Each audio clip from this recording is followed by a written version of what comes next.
What's going on, everybody? Welcome back to another Code Peterson tutorial. Some more GB Studio action. There was just an update today when I was looking at this, so we are actually on to version 4.2.2. And I was kind of thinking about the old Super Mario Brothers 2 game, where if you could choose like between Mario and Luigi and Princess and Toad, and each one kind of had their own benefits. And Princess, when you would jump and hold down on the A button, you could glide a little bit. And it's really easy to incorporate with this latest version of GB Studio. So let's jump to it. To begin with, you can see we're using the same level design as we used for our wall sliding and wall jumping tutorial. The only difference is if we go to sprites, I did change my graphics in this to be some different image sprites since it was inspired by Princess in Super Mario Brothers 2. This one here, we're going from Peach to the kind of a Princess Daisy inspired from Super Mario Land to give us that kind of feel. So this is with the platformer player, and she has to state where she's standing still, where she's running, where she can jump. But then I also created, just like I did last time, I created another animation state, and this one I called float. And this one, she has an umbrella out, and you can kind of see like where she would be falling through the air. And if we go back here to our game world and we play this, we have our character here, and she just does not quite have the hops to get us over this first obstacle on here. So we'll go up here to our little drop down menu and go over to settings. And the first thing that we want to do so she can clear that obstacle is we're going to scroll down here to platformer, and we are looking for enable double jump, and we'll click on this. And depending on your jump control and velocity of your jump, as you can see on mine, my velocity is 3.6.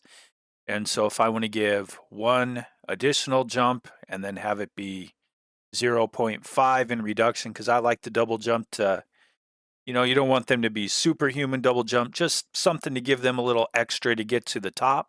Then we can put it in the game here. She can jump up there. And by using just double jumping, we can complete this by getting to where we want to finish.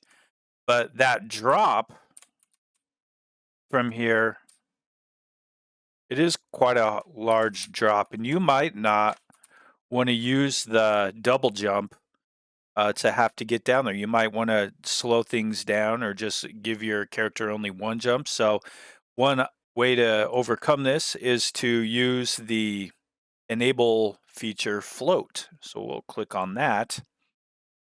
And I do want float to be active. And in this drop down menu here, because I had that animation state in the sprite section that I was showing you, underneath here, because my sprite is called Princess, it says float. So I'll make sure that's selected.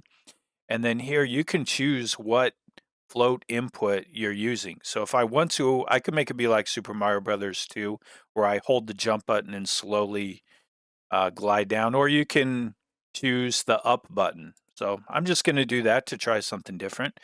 And then your float velocity, you can change that to depend how fast you're falling. So the fall speed while floating is 0.6. So it would be like 0.6 of the speed that we would be falling just by how gravity is set up in the game. We'll save this, and then we're going to go back here into our settings.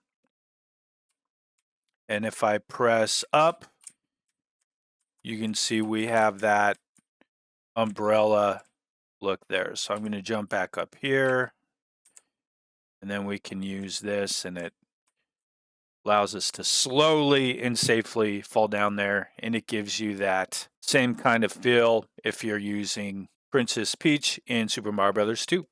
And so that's our tutorial. This is another fun way. We've learned how to wall slide in previous tutorials and double jump in different ways to kind of add some more elements to the platforming game. And this glide, I think, can have some fun effects too. And you could incorporate it with power-ups. So maybe originally she can't glide down, maybe she has to go find a umbrella, and then when you have that, then it triggers a variable, which is then going to allow you to activate float, because if you remember here, you'd see that float active isn't originally activated on there. So plenty to play around with. Let me know what you think in the comments. I have some more ideas for other tutorials coming along, and some from great requests from some of our viewers, so keep those coming. And as always, I hope we catch you on our next video.